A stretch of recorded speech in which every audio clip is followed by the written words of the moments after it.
Bonjour, aujourd'hui 1429, Jeanne d'Arc.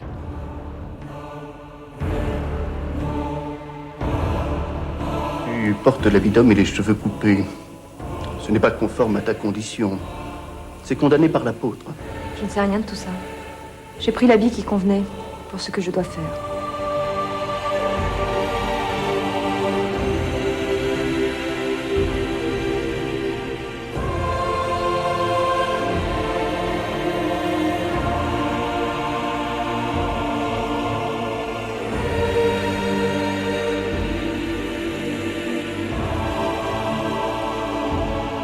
« 2000 ans d'histoire ».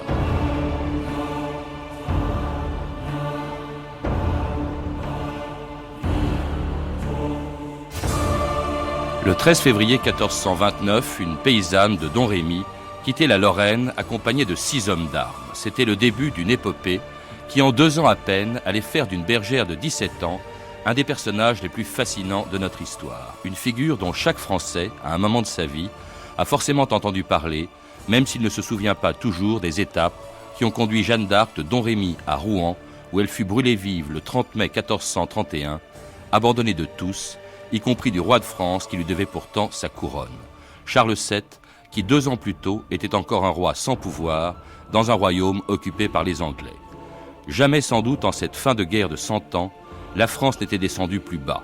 Jeanne d'Arc allait la relever, poussée, disait-elle, par des voix entendues alors qu'elle avait 13 ans. Ces révélations, d'où crois-tu les tenir? De Saint-Michel, Sainte-Catherine et Sainte-Marguerite. D'où tiens-tu que c'est eux? Ils me l'ont dit. Saint-Michel est venu le premier. Comment as-tu reconnu que c'était Saint-Michel qui te parlait? Il me parlait le langage des anges. Que t'enseignait-il? Il me racontait la pitié du royaume de France. Il me disait de quitter mon pays et de venir en France. Et que je me porterais au secours du dauphin de France. Pourquoi appelles-tu le roi dauphin et non roi? Je n'appellerai pas roi tant qu'il ne sera pas couronné et sacré à Reims, où je dois le conduire. Philippe Contamine, bonjour. Bonjour. Vous êtes membre de l'Institut, professeur à la Sorbonne, et vous connaissez bien le personnage dont nous allons parler aujourd'hui, l'aventure extraordinaire qui est celle de Jeanne d'Arc, et qui est peut-être d'autant plus extraordinaire que non seulement le personnage est fascinant, mais la situation qu'elle trouve, enfin plutôt dont elle sort la France au moment de cette guerre de 100 ans, est une situation qui est effectivement très compliquée. Il y a 2 rois, il faut le rappeler, en France à l'époque. Oui, effectivement, il y a 2 rois à cette époque. Et il y a 2 rois qui se prétendent l'un et l'autre légitimes. Autrement dit, il se trouve que quelques années auparavant, il y a eu la folie du père de Charles VII, Charles VI. Et à la faveur de cette folie, il y a eu une guerre civile au sein de la famille royale. Et ça s'est terminé par le meurtre du duc de Bourgogne, Jean sans peur, sous les yeux et sans doute par ordre du dauphin, le futur Charles VII. Alors, du même coup, les Bourguignons se sont retournés vers le roi d'Angleterre, Henri V, et puis après Henri V, son fils Henri VI. Ils ont conclu une alliance, et le résultat, c'est qu'il y a eu le traité de Troyes de 1420, par lequel le roi d'Angleterre devenait en même temps roi de France. Donc c'est un système de double couronne. Et alors, à côté de cela, eh bien, il y a le fils de Charles VI, Charles VII, qui prétend avoir été indûment déshérité et qui s'affirme, lui aussi, roi de France légitime sous le nom de Charles VII. Donc on a 2 rois. Charles VII auquel une partie de la France, dont la Lorraine, d'où vient Jeanne d'Arc, est restée fidèle, puisque c'est de là qu'elle part. La Lorraine était en dehors du royaume de France, mais la région de Domrémy, oui. Et Vaucouleurs, et Jeanne d'Arc dit même que dans son village de Domrémy, il y avait un seul partisan du traité de Troyes, un seul bourguignon, et que tous les autres étaient du côté de Charles VII, et évidemment elle-même, ses parents, sa famille. Voilà. Donc elle entend ces voix, elle arrive à convaincre effectivement le sieur de Vaucouleurs de partir, de lui donner justement une toute petite troupe de gens. Le capitaine de Vaucouleurs, Robert de Baudricourt. Oui. Et donc elle a une force de persuasion qui déjà se manifeste. Alors elle va se manifester, cette force de persuasion, de manière extraordinaire, puisque partie de Vaucouleurs, elle arrive donc le 6 mars 1429 à Chinon, et là, elle rencontre Charles VII. Il faut savoir quand même que Charles VII s'était un peu dissimulé, on se disait mais qu'est-ce qu'il vient me voir? Il était au milieu de tous ses courtisans, et elle le reconnaît aussitôt, et Charles VII lui demande ce qu'elle vient faire. En tout cas, c'est la légende, et très rapidement, ce bruit s'est répandu, et elle a réussi à identifier le roi. Alors le dialogue entre Charles VII et Jeanne d'Arc. Que veux-tu? Qu'attends-tu de moi? Très noble Seigneur Dauphin. Je suis venue et suis envoyée de par Dieu pour porter secours à vous et au royaume. Comment t'appelles-tu? J'ai nom Jeanne la Pucelle. Et vous mande le roi des cieux par moi que vous serez sacré et couronné à Reims. Et vous serez lieutenant du roi des cieux, qui est roi de France. Gentil Dauphin, donnez-moi des gens pour que je fasse lever le siège d'Orléans et que je vous conduise à Reims. Philippe Contamine, on a du mal à comprendre quand même comment un roi de France, même déchu comme Charles VII, puisse accorder sa confiance, car effectivement, il va donner à Jeanne d'Arc les moyens d'aller délivrer Orléans, qui est assiégé, mais comment est-ce qu'il a pu lui faire confiance? Et après tout, c'est qu'une paysanne de 17 ans, c'est assez extraordinaire. Assez extraordinaire, et donc on a bien du mal à l'expliquer. On le constate. Je crois qu'il faut, disons, comprendre l'atmosphère du temps. Bon, tous ces milieux de cour étaient des milieux extrêmement blasés, cyniques, des politiques. Mais malgré tout, nous sommes à une époque où on vit sous le regard de Dieu. Et du même coup, on peut très bien admettre, dans la mentalité du temps, que Dieu envoie quelqu'un, miraculeusement, pour sauver ce qu'on appelle à l'époque le Saint-Royaume de France. Alors on a longuement hésité, on l'a interrogé, on l'a sondé, on l'a observé, nuit et jour, son comportement, ses paroles. Et finalement, on s'est dit, mais il est possible que Dieu soit derrière elle. Et du même coup, il y a cette rencontre. Et étant donné la force de conviction de Jeanne d'Arc, c'est mystérieux, mais Charles VII, qui était pourtant assez sceptique, a accepté, pour ainsi dire, de l'utiliser et de la poursuivre. Il était sceptique, mais n'empêche qu'il l'a interrogé, il l'a fait interroger à Poitiers par des théologiens. Et donc il l'envoie à Orléans. Pourquoi est-ce qu'Orléans était aussi important? Bien, parce que Orléans, c'était un petit peu une clé du royaume de France. Tout le nord du royaume de France était conquis par les Anglais, par ce qu'on appelle la double monarchie. Et donc le sud était plus ou moins sous le contrôle de Charles VII, et encore il n'avait pas beaucoup de force, et un verrou qu'il fallait faire sauter, c'était Orléans.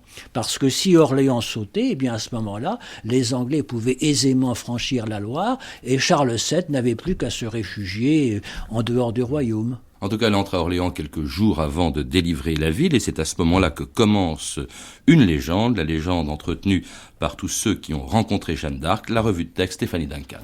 Oui, donc le 29 avril 1429, en entrant dans Orléans, Jeanne fait vraiment grande impression.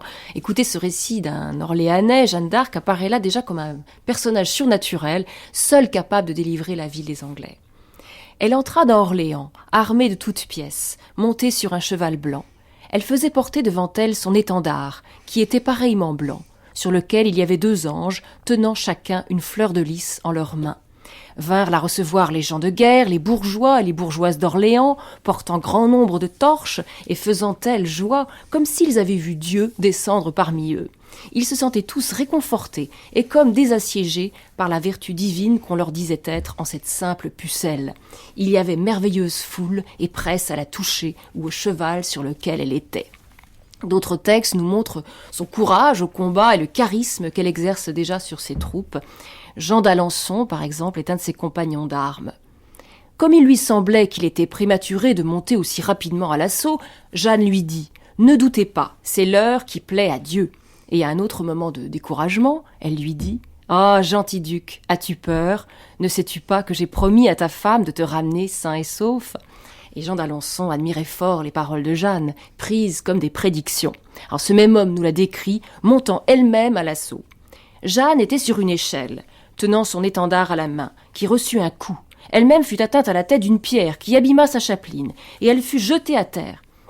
En se relevant, Jeanne dit à ses gendarmes « Amis, amis, notre sire a condamné les Anglois. À cette heure, ils sont nôtres. Ayez bon cœur !» À cet instant, la ville fut prise, les Anglois s'enfuirent, les Français en tuèrent plus de 1100. Et bien concrète donc, nous venons de le voir, Jeanne d'Arc est aussi bien une femme et bien charnelle aussi. Parfois à l'armée, raconte encore Jean d'Alençon, il coucha avec Jeanne et les gendarmes dans la paille.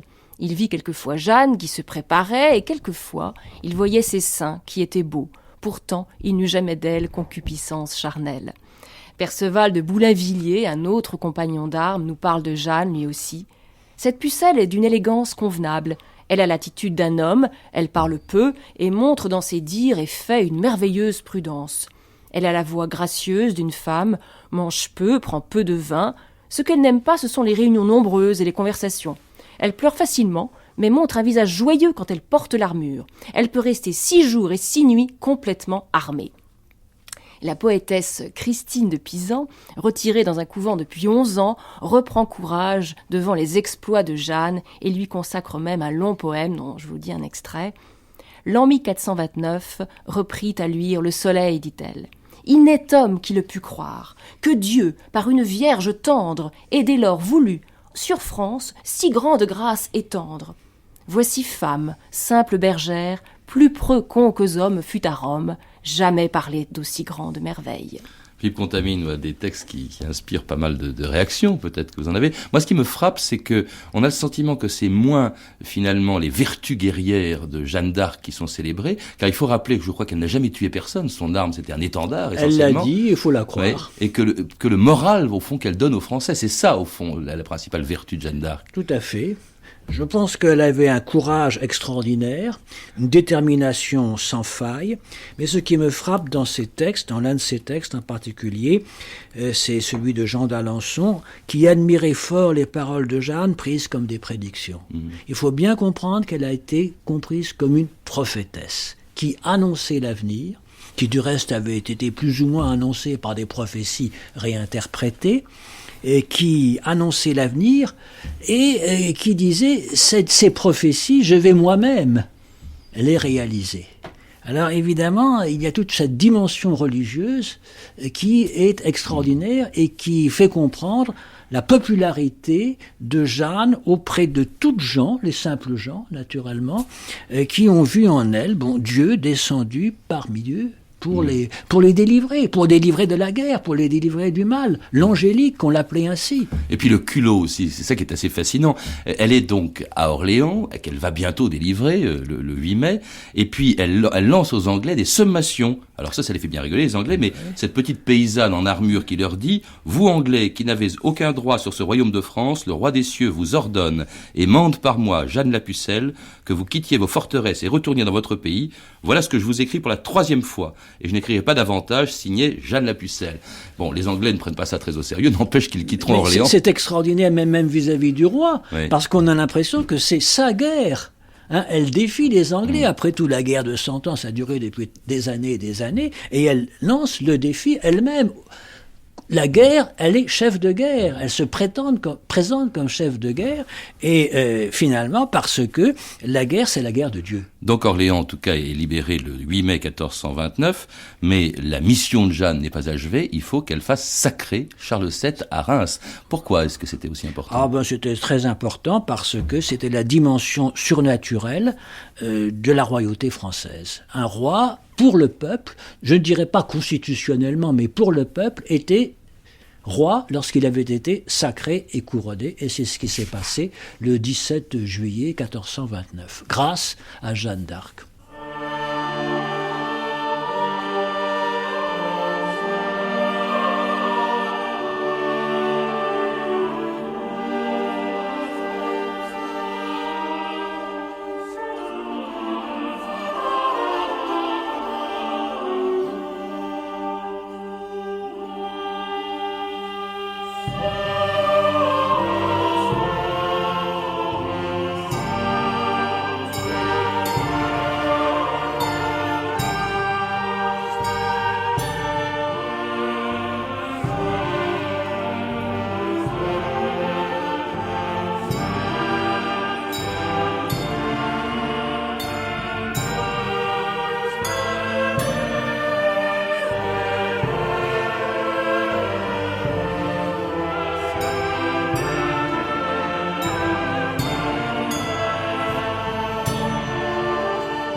France Inter, 2000 ans d'histoire, Patrice Gélinet. C'était Messe de l'homme armé de Guillaume Dufay, interprété par la Capella Reial de Catalunya et l'ensemble Espérion, une musique de l'époque de Jeanne d'Arc et de cette aventure extraordinaire qui n'a duré que 2 ans, de 1429 à 1431. Les autres événements de l'actualité, Stéphanie. En Italie, à Florence, le peintre Masaccio introduit la perspective dans ses fresques. C'est le début de la Renaissance, un siècle plus tôt qu'en France.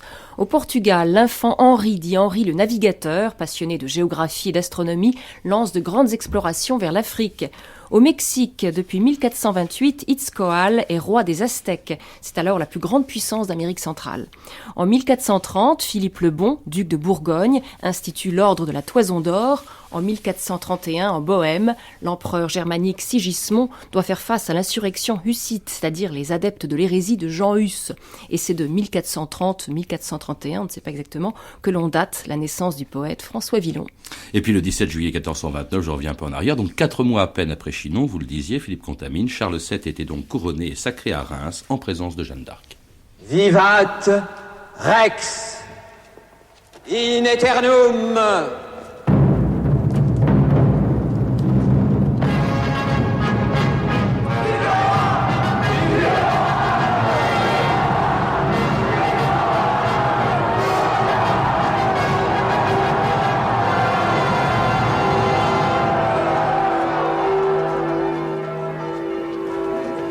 Jeanne, allons, relève-toi. Gentil roi, c'est fait. Le plaisir de Dieu est exécuté. Il voulait que je lève le siège devant la ville d'Orléans. Et que je vous amène en cette cité de Reims pour recevoir votre saint sacre. J'ai montré que vous êtes le vrai roi. Celui auquel le royaume de Dieu doit appartenir. Jeanne.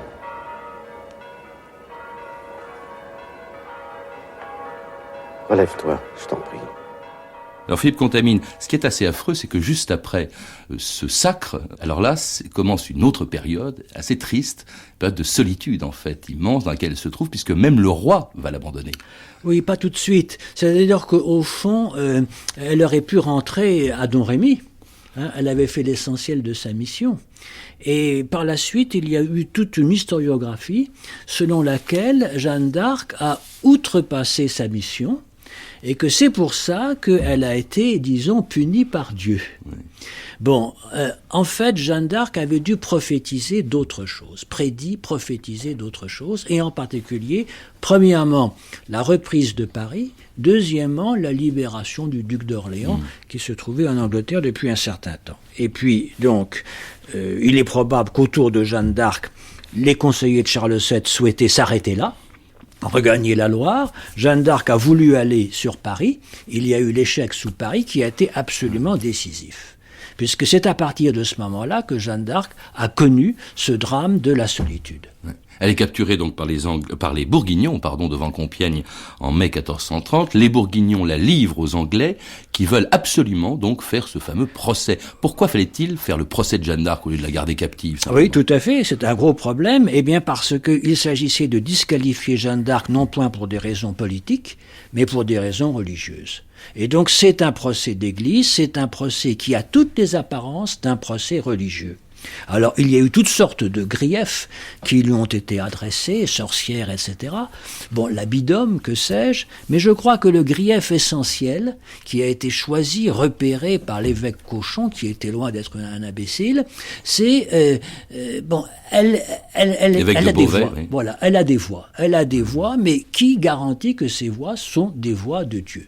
En tout cas, vous parlez d'un procès inique, c'est vrai que c'est inique. Elle n'a pas d'avocat, elle se défend seule, elle se défend d'ailleurs très bien. Elle se défend très bien. Face à des théologiens. C'est un procès d'inquisition, et dans les procès d'inquisition, il n'y a pas d'avocat. Oui. Donc c'est la norme. Donc autrement dit, Cauchon a dit, je vais faire un beau procès. Un beau procès, inique, injuste, mais un beau procès dans les formes. À huis clos. Dans les formes, n'est-ce pas? À huis clos, oui, non, puisqu'on a même le procès verbal.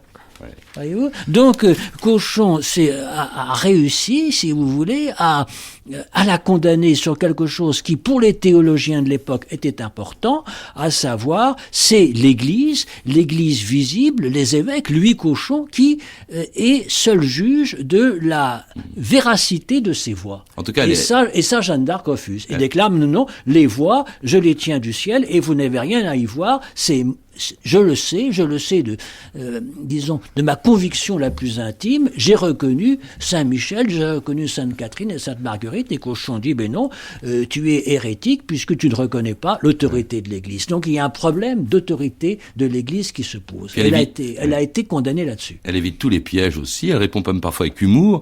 En quelle figure était Saint-Michel quand il vous est apparu, lui demande-t-on, était-il nu? Et elle répond, pensez-vous que Dieu n'ait pas pu le vêtir? Elle avait de l'humour. Elle avait de l'humour, elle a craqué quand même. Hein, elle a abjuré. Alors, elle a craqué. D'abord, quand on regarde le fond du procès, on s'aperçoit que quelquefois elle a été piégée. Quelquefois. Elle a craqué et donc, dans la solitude, elle a abjuré, c'est-à-dire qu'en apparence, elle a renoncé à reconnaître la divinité, le caractère surnaturel de ses voix. Et puis elle s'est reprise. Elle devient donc relapse, et puis passible du bûcher le 30 mai 1431, donc on vient la chercher dans son cachot. Dites ce que vous avez à me dire. Jeanne, Monseigneur l'évêque de Beauvais m'envoie pour t'induire à vraie contrition et pénitence. Les juges t'ont déclaré relapse. Tu es retombé dans tes fautes. Tu dois mourir aujourd'hui. Mourir? Aujourd'hui? Avant midi, tu seras conduite sur le bûcher pour être brûlée. Ainsi en ont ordonné les juges. Brûlée?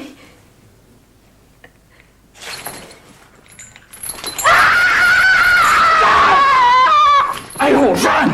Du courage! Et donc brûlé le 30 mai 1431 à Rouen.